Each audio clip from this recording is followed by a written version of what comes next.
మరి ఇప్పుడు జరుగుతున్నది ఏంటో కూడా ఒకసారి ఆలోచించుకోవాలి. ఆనాడు ఉద్యమంలో ఉన్నప్పుడు మీ అందరికీ తెలుసు, ఆంధ్ర తెలంగాణ ఒకటే రాష్ట్రంగా కలిసి ఉన్నప్పుడు మనం ఎప్పుడు విమర్శ చేసినా, మన ప్రాంతానికి అన్యాయం జరిగిందని ఎప్పుడు చెప్పినా ఆంధ్ర ప్రజలు ఏమనేది కాదు. ఎందుకంటే ప్రజలకు మధ్యలో ఎప్పుడు పంతాలు ఉండవు, పట్టింపులు ఉండవు, కొట్లాటలు ఉండవు. ఉల్టా ప్రజల మధ్యలో చుట్టరికాలు ఉంటాయి, అనుబంధాలు ఉంటాయి, రాకపోకలు ఉంటాయి, వ్యాపార వాణిజ్య సంబంధాలు ఉంటాయి. ఆనాడు ఉమ్మడి ఆంధ్రప్రదేశ్లో ఉన్నప్పుడు తెలంగాణ వాదులం మనం ఏ ఒక్క చిన్న విమర్శ చేసినా మన మీద గట్టిగా విరుచుకుపడ్డది ఎవరు అంటే ఆంధ్ర రాజకీయ నాయకులు. మరి ఇవాళ ఏం జరుగుతుంది? ఇవాళ ఇప్పుడున్నటువంటి ముఖ్యమంత్రి అదే ఆంధ్ర రాజకీయ నాయకుల ఏజెంటు మనకి ఇక్కడ ముఖ్యమంత్రిగా ఉన్నారు. దానివల్ల ఏం జరుగుతుంది? గత 10 ఏళ్లలో 12 ఏళ్లలో అంతకుముందు ఉన్న ప్రభుత్వం అధికారంలో ఉన్నప్పుడు ఏమైంది ఏం కాలేదని పక్కన పెడితే ఒక భయం ఉంటుండే, ఒక లైన్ దాటొద్దు, తెలంగాణ వాదాన్ని కించపరిచే విధంగా వ్యవహారం చేయొద్దు అని ఒక భయం, ఒక కట్టుబాటు ఉండే. ఇప్పుడేం జరిగింది? ఎక్కడ పడితే అక్కడ అడ్డగోలుగా ఆంధ్రోళ్ళ విగ్రహాలు పెట్టుకుంటూ, ఎక్కడ పడితే అక్కడ ఎవరు పడితే వాళ్ళు ఇష్టం వచ్చినట్టు మాట్లాడరు. అయితే ఆ మాట్లాడడం వెనుక కూడా ఉట్టిగా ఆషామాషిగా జరుగుతలేదు, దాని వెనుక ఒక కుట్ర ఉంది, అది మనం గమనించాలి. ఇవాళ తెలంగాణ రాష్ట్ర అవతరణ దినోత్సవం రోజు తెలంగాణ ఉద్యమ ఆకాంక్షల గురించి మాట్లాడాలి, తెలంగాణ అభివృద్ధి గురించి మాట్లాడాలి, అక్కేంద్ర ఆంధ్రోళ్ళ గురించి మాట్లాడుతుందని అందరికి అనుమానం రావచ్చు.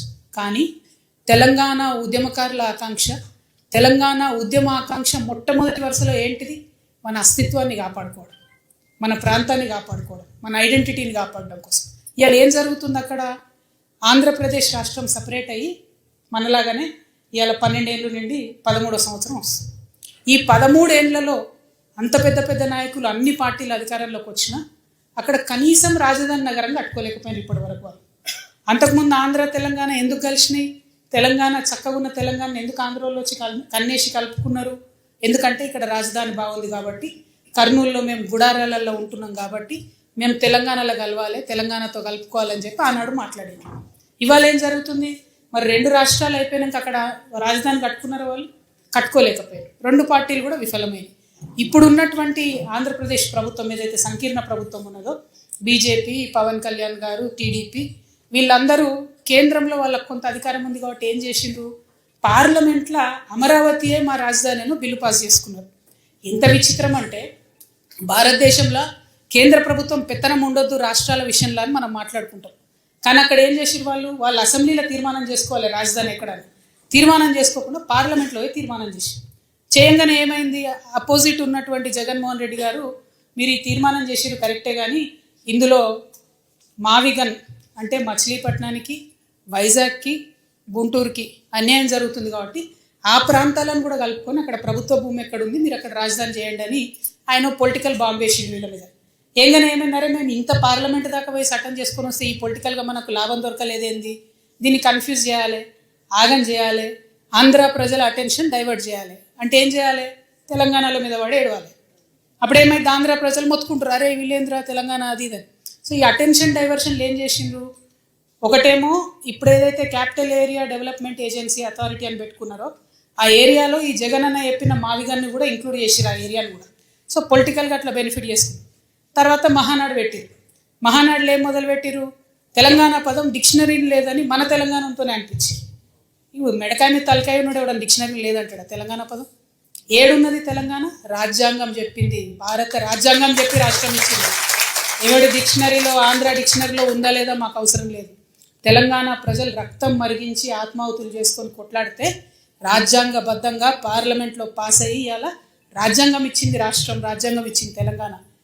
మీ డిక్షనరీలో ఉంటే ఎంత, లేకుంటే ఎంత, మీరు ఏం డిక్షనరీ చదువుతున్నారో మాకేం తెలుసు, మాకు అవసరం కూడా లేదు దాంతో. అదొక మాట అన్నారు. అయిపోయిందా? అయిపోయినాక వెంటనే మంత్రి లోకేష్ గారు ఏమంటారు? మేము తెలంగాణలోకి విస్తరిస్తున్నాం అంటారు. అయ్యా లోకేష్ గారు, ముందు ఇప్పుడు వానాకాలం వస్తూ ఉన్నది. అయ్యా పవన్ కళ్యాణ్ గారు, మీరు రేపు పొద్దుగాలేంది తెలంగాణ నవనిర్మాణాన్ని పవన్ కళ్యాణ్ వచ్చి ఇక్కడ సభ పెడతాడు. నేనేమంటున్నా అంటే, లోకేష్ గారు, పవన్ కళ్యాణ్ గారు వాళ్ళది ఒకటే ప్రభుత్వం కదా, ఆంధ్ర ప్రభుత్వాన్ని నేను విజ్ఞప్తి చేస్తున్నా, వానాకాలం వస్తుంది, మీ సెక్రటేరియట్లో, మీ అమరావతిలో మీ ముఖ్యమంత్రి గారి కుర్చీ కింద నీళ్ళు రాకుండా చూసుకోండి. ఫస్ట్ ప్రతి వానాకాలం అక్కడ క్యాపిటల్ మునుగుడే, ప్రతి వానాకాలం అక్కడ క్యాపిటల్ మునుగుడే. అంటే ఎంత అవమానం ఇది ఆంధ్ర ప్రజలకు చెప్పండి. నాయకులేమో వాళ్ళు ఇప్పటికీ కూడా ఆంధ్ర మంత్రులు వచ్చి హైదరాబాద్లో ఆపరేషన్లు చేయించుకొని పోతారు. 12 ఏళ్ళు అయింది, ఆడ కట్టుకోరాదనే హాస్పిటల్. మీ ప్రజలకు ఎట్లా మరి? మీరంటే కార్లు ఉన్నాయి, రయ్యరువే వచ్చిపోతారు. ప్రజలకు ఎట్లా? వాళ్ళు ఎక్కడికి పోవాలి? అయితే నెల్లూరులో ఉన్న వాళ్ళు చెన్నైకి పోవాలి, అక్కడ ఉన్న వాళ్ళు బెంగళూరు పోవాలి, అనంతపురం వాళ్ళు, లేకపోతే విజయవాడ దగ్గర ఉన్న వాళ్ళంతా హైదరాబాద్కి రావాలి. అంటే ఇప్పటికీ కూడా మీ ప్రజలకు హాస్పిటల్ కట్టరు, ఇప్పటికీ మీ ప్రజలకు కావాల్సిన వసతులు ఇయ్యరు. మీ రాజకీయ అవసరాల కోసం మాత్రం తెలంగాణ మీద పడేస్తారు. ఇది కరెక్ట్ కాదు. మేము గమనిస్తున్నాం. తెలంగాణ వాదులం రాజకీయంగా పరిణితి చెందినటువంటి వాళ్ళం. మీరేదో రెచ్చగొట్టంగానే మేము రెచ్చిపోయి మేము ఇడికేలేదో అంటాం అనుకునేరు. కానీ ఇక్కడ వాళ్ళ ఏజెంట్ ముఖ్యమంత్రి గారు ఉండడం వల్ల నష్టం ఏం జరుగుతుందంటే రకరకాల విగ్రహాలు పెడుతున్నారు. నేను ముందే చెప్పిన, నేనైతే పాత నాయకులంతా మంచిదని కాదు. ఇట్లనే మీరు ఊకే చేసిండ్రంటే మేము ఖచ్చితంగా అధికారంలోకి వస్తాం. అన్ని విగ్రహాలు బిడ్డ పలగొట్ట ఆంధ్రాకి పార్సల్ చేస్తాం. నేనైతే అంత ఓపిక మంత్రాలని కాదు, అంత విశాల హృదయం లేదు నాకు. ఎందుకు ఈ మాట చెప్తా ఉన్నా అంటే రావచ్చు పోవచ్చు, రొయ్యలు అమ్ముకోవచ్చు, రావచ్చు పోవచ్చు, షూటింగ్లు చేసుకోవచ్చు, రావచ్చు పోవచ్చు, సినిమాలు తీసుకోవచ్చు. వ్యాపారవేత్తలకైతే ఎర్ర చివాచి వేసి వెల్కమ్ చేస్తారు. ఎందుకంటే స్విట్జర్లాండ్ అని కాలు పట్టుకొని, యూకే అని కాలు పట్టుకొని, జపాన్ అని కాలు పట్టుకొని ఇడికి రాండయ్యా భూములు ఇస్తాం అంటున్నాడు. ఆంధ్రాలో శ్రీ సిటీ అని కట్టిండు ఆయన, ఎవరో రెడ్డి శేఖర్ రెడ్డి ఎవరు, ఆయన కూడా వెల్కమ్ చెప్తాం మనం. ఎందుకంటే ఒక పేరు ఎందుకు చెప్తున్నా అంటే సక్సెస్ఫుల్ మోడల్. అక్కడ 30 దేశాల నుంచి వచ్చి కంపెనీలు పెట్టుకురు ఆయన సిటీలో. ఇక్కడికి వచ్చిండు అనుకోండి, మన దగ్గర 60 దేశాలలో వచ్చి కంపెనీ పెడతారు. మాకు ప్రాబ్లం వాళ్ళతోని కాదు, ప్రాబ్లం వల్ల మీళ్ళు వచ్చి మళ్ళా ఆంధ్ర రాజకీయ నాయకులు వచ్చి సెక్రటేరియట్లో గంట తిప్పుతామంటేనే మాకు ప్రాబ్లం. అది రానియం. పవన్ కళ్యాణ్ గారు ఆయన మీద ప్రొఫెసర్ నాగేశ్వరరావు గారు ఒక మాట మాట్లాడారు. అట్లనే నిన్న మన పాశం యాదగిరి అన్న ఒక మాట మాట్లాడంగానే ఇక్కడ వాళ్ళ ఏజెంట్ ఉన్నాడు కాబట్టి ఆంధ్ర పోలీసు వాళ్ళు మా మేధావులు ఇంటికి వస్తుంది. ఇట్లా చేస్తే మాత్రం ఊరుకోం, క్వశ్చనే లేదు. మాకు అన్ని రైట్స్ ఉన్నాయి. మేము అనుకున్నది మేము ఖచ్చితంగా చెప్తాం. రాజకీయంగా దమ్ముంటే దాన్ని ఎదుర్కోండి. మీ కాడ రాజధాని కట్టుకున్నాడు రాదు శాత కాదు, కానీ ఇడికి వచ్చాక తెలంగాణ నవనిర్మాణం చేస్తారట. మా పని మేము చేసుకుంటాం, మా నిర్మాణం మేము చేసుకుంటాం, మా కథలు మేము పడతాం. రాష్ట్రం విడిపోయింది, ప్రజలు విడిపోలే. మీరు ప్రజల మధ్యలో చిచ్చు పెట్టకండి. చిచ్చు పెడితే మాట్లాడేటోళ్ళు లేరు, ఊరుకుంటోళ్ళు లేరు అనుకుంటారేమో. ఇగో ఈ జెండా రాకముందు లెక్క వేరే, ఇప్పుడు లెక్క వేరే. టీఆర్ఎస్ 2.0 ఇక్కడ, టీఆర్ఎస్ 2.0 ఇక్కడ పెట్టుకుంటే మాత్రం మంచిగా ఉండదు. ఇది వరకు ఒకసారి పెట్టుకున్నారు, రాష్ట్రం వచ్చింది. ఈసారి మూతి పనులు రాలిపడతాయి. కాబట్టి మీరు మా ప్రజల్ని తక్కువ చేసి మాట్లాడడం, మా మేధావుల మీద చేయాలనుకోవడం, లేనిపోని సాంస్కృతిక పెత్తనం మా మీద రుద్దాలనుకోవడం, మీకు అక్కడ రాజధాని కట్టుకోవడం చేతగాక మీ పొలిటికల్ పంచాయతీలను తీసుకొచ్చి మా మీద రుద్దడం. ముందు మీ రాజధాని కట్టుకోండి. మా జిహెచ్ఎంసీ ఎన్నికలలో పోటీ చేసే విషయం మీరు మళ్ళీ ఆలోచించారు. మా జిహెచ్ఎంసీలో ఇక్కడ సెటిల్ అయ్యి ఇక్కడ ఉన్నటువంటి ఆంధ్ర బిడ్డలు మా వాళ్ళు. గత 12 ఏళ్ళుగా వాళ్ళని మేము కడుపులో పెట్టుకొని కాపాడుకున్నాం. ఇంకా ఎన్ని ఏండ్లైనా అట్లనే కాపాడుకుంటాం.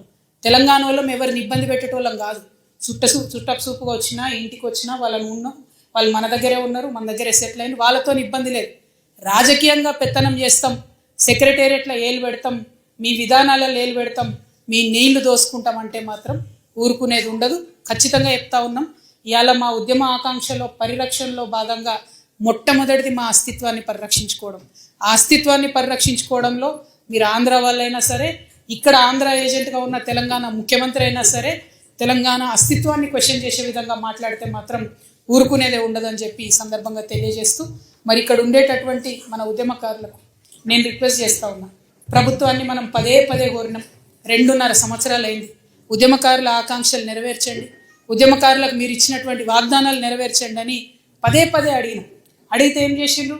ఇప్పుడు వరకు 2 సార్లు 3 సార్లు కమిటీ చేసిండ్రు. టైంపాస్ చేస్తున్నారు తప్పితే విషయం అయితే క్లారిటీ ఇస్తలేదు. రేపు 2వ తారీఖు, రేపు తెలంగాణ రాష్ట్ర అవతరణ దినోత్సవం. మనందరం సగర్వంగా జెండా వేసుకొని చాటే రోజు. రేపు ముఖ్యమంత్రి గారికి మేమందరం ఇక్కడ నుండి ఈ రౌండ్ టేబుల్ వేదికగా డిమాండ్ చేస్తూ ఉన్నాం. ఏదైతే మీరు మేనిఫెస్టోలో ఉద్యమకారులకు హామీ ఇచ్చిందో అది రేపు ప్రకటించండి. కమిటీలు చాలు, ఇక టైంపాసులు చాలు, కాకమ్మ కబుర్లు చాలు, కేకేలు పీకేలు ఇవన్నీ మాకు వద్దు. మాకు కావాల్సింది ఏంటిది?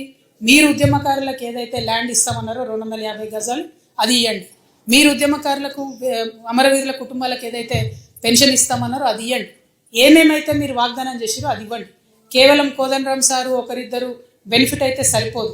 ఎవరిని చూసి అయితే ఉద్యమకారులు కాంగ్రెస్ పార్టీ కోటేసిండ్రో ఆ నాయకులకు వాళ్ళందరూ కూడా మేము హెచ్చరిక చేస్తూ ఉన్నాం.